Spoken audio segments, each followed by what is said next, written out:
Bienvenue sur le podcast du site media24.fr, le média indépendant d'information sur l'économie, l'environnement et les sciences. Aujourd'hui, on plonge dans une avancée scientifique européenne assez étonnante. Elle a été publiée dans Nature Physics. Imaginez un peu. Pour voir le monde quantique, normalement, il faut des températures extrêmes, tout près du zéro absolu. Enfin, ça, c'était la règle.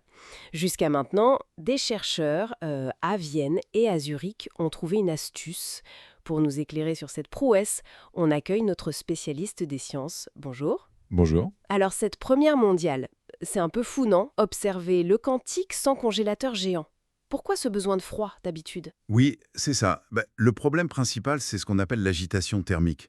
Vous savez, à température ambiante, tout vibre, tout bouge dans tous les sens. C'est un peu un brouhaha permanent. D'accord. Et ce bruit de fond, eh bien, il masque complètement les états quantiques, qui sont très très fragiles, très subtils. Donc, la méthode classique, c'était de tout calmer, de refroidir l'objet qu'on étudie, tout près de moins 273 degrés Celsius. Le zéro absolu. Voilà, le zéro absolu, pour pouvoir enfin observer ces fameux états quantiques.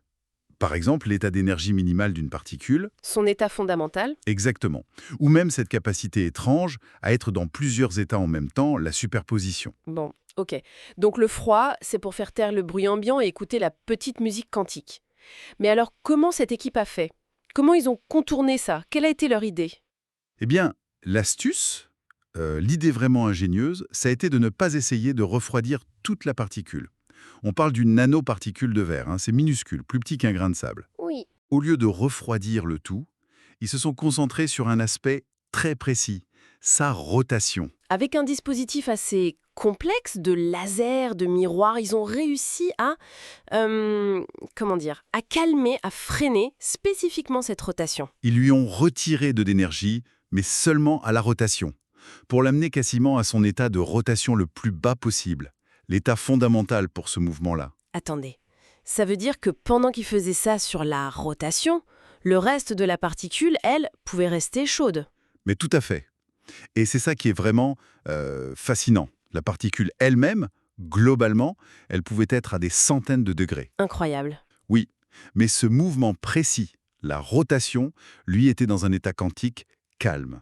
En gros, ils ont isolé ce qu'on appelle un degré de liberté, une façon spécifique de bouger, ici la rotation, sans toucher à la température globale. C'est complètement contre-intuitif. Il y a une analogie pour aider à comprendre, je crois. Oui, ils en utilisent une qui est assez parlante.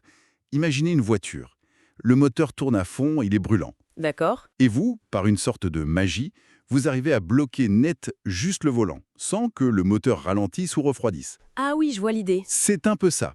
On isole un mouvement, on le met dans un état quantique froid, alors que tout le reste du système reste chaud. Et l'image est très claire, oui. Ça ouvre quelle perspective concrètement? Qu'est-ce que ça change? Moins besoin de cryogénie donc? Ça pourrait simplifier énormément les expériences quantiques, c'est sûr, et surtout ça ouvre la voie à l'étude d'objets plus grands, plus complexes que juste des atomes isolés. Et pour les applications? Alors, on peut penser à plein de choses. Des capteurs ultrasensibles, par exemple, pour mesurer des forces minuscules, des champs gravitationnels. Il y a aussi la cryptographie quantique, pour des communications sécurisées. Et puis, bien sûr, l'informatique quantique. Ça pourrait donner de nouvelles idées pour fabriquer des qubits. D'accord. Et il faut bien voir que ce n'est pas une recherche isolée. C'est une quête mondiale, en fait. Il y a des équipes partout, aux États-Unis, au MIT, à Caltech, au Japon, en Europe aussi, en Allemagne, en France. Tout le monde essaie de voir ces effets quantiques sur des objets de plus en plus gros.